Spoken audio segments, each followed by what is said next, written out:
तुम्ही जर रेल्वेने प्रवास करत असाल तर ही बातमी तुमच्यासाठी आहे.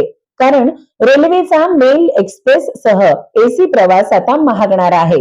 होय, नवीन वर्षाच्या सेलिब्रेशन साठी बाहेर पडणाऱ्या प्रवाशांना रेल्वे मंत्रालयाने दरवाढीचा झटका दिला आहे. रेल्वेने रविवारी प्रवासी भाड्यात प्रति किलोमीटर 1 ते 2 पैसे वाढ करण्याची घोषणा केली आहे.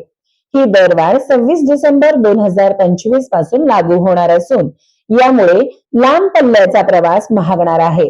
मात्र उपनगरीय म्हणजेच लोकलने प्रवास करणाऱ्या प्रवाशांना आणि कमी अंतराचा प्रवास करणाऱ्यांना याबाबत दिलासा मिळणार आहे.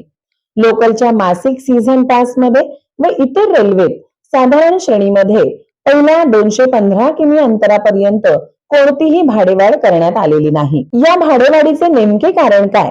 तर भाडेवाढीचा उद्देश हा 10 वर्षात वाढलेली रेल्वेची संख्या, मार्गांचा विस्तार व कर्मचाऱ्यांची वाढलेली संख्या याचा ताळमेळ घालणे हा आहे.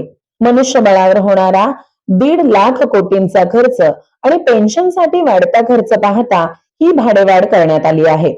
साधारणपणे ही भाडेवाढ कशी असणार आहे?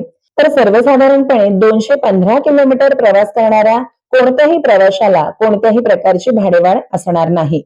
पण 215 किलोमीटरहून अधिक अंतरावरचा प्रवास करणार असाल तर 1 पैसा प्रति किलोमीटर तुम्हाला भाडेवाढ असणार आहे. तर मेल, एक्सप्रेस, नॉन एसी सरसकट असा प्रवास तुम्ही करणार असाल तर 1 पैसा प्रति किलोमीटर आणि एसी कोच सह प्रवास करणार असाल तर 2 पैसे प्रति किलोमीटर भाडेवाढ आकारली जाणार आहे. त्यामुळे येणाऱ्या नवीन वर्षात रेल्वेने प्रवास करणाऱ्या प्रवाशांसाठी हा आर्थिक भुर्दंड असणार आहे.